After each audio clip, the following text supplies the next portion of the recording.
Reven was quiet by nature, but loud inside. On the outside, he seemed fine, polite, average grades, nothing dramatic. But his real battles were invisible.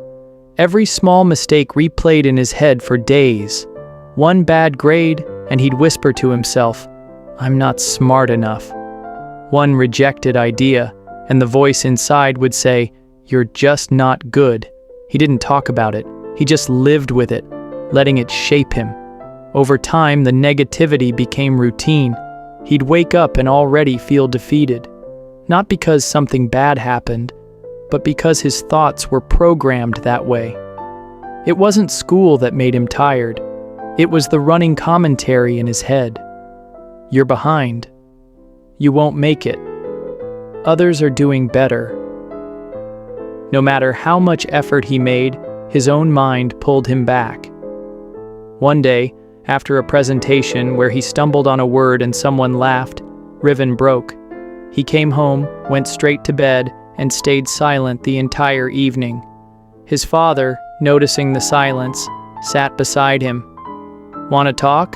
he asked. Reven didn't say much, just muttered, "I feel like I'm always losing, even when I try." His father nodded, didn't rush, then said, "I want to show you something."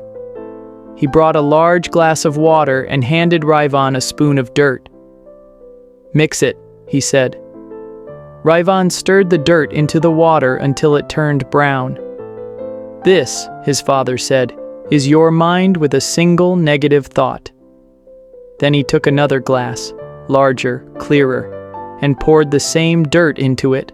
The water barely changed, it was still clear. "What's the difference?" his father asked. Reven thought for a second and replied, "The glass. One was small, the other had space." His father smiled. "Exactly. The thought is the same. But when your mind is narrow, even a little negativity pollutes everything." That night, Reven couldn't sleep. Not because he was anxious, but because something clicked. He had been trying to remove his negative thoughts. But maybe the answer wasn't removal. Maybe it was replacement. Maybe he didn't need a cleaner mind. Maybe he needed a bigger one. One that could hold failure and still move. One that could hear criticism and keep going. From that day, Reven made a small change. Every time a negative thought appeared, he'd write down 2 positive truths to counter it. If he thought, "I'm not good enough," he'd remind himself, "I'm still learning, and I've grown from last month." He didn't lie to himself. He just gave his mind a wider lens. Instead of shrinking, he expanded. Weeks turned into months. His thoughts still drifted sometimes, but now they didn't drown him. He could notice a storm coming and stay grounded. He smiled more. Not because life got easier, but because his mind stopped fighting him all the time. He had learned to talk to himself the way he would talk to a friend. And that changed everything.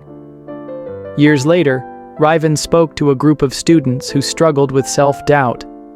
He didn't preach. He just said one thing: negative thoughts don't disappear, but you can outgrow them. You don't need to silence your mind, just expand it. He paused, then added, "Your mind is your home. Make it big enough to hold your pain and still move forward. Move."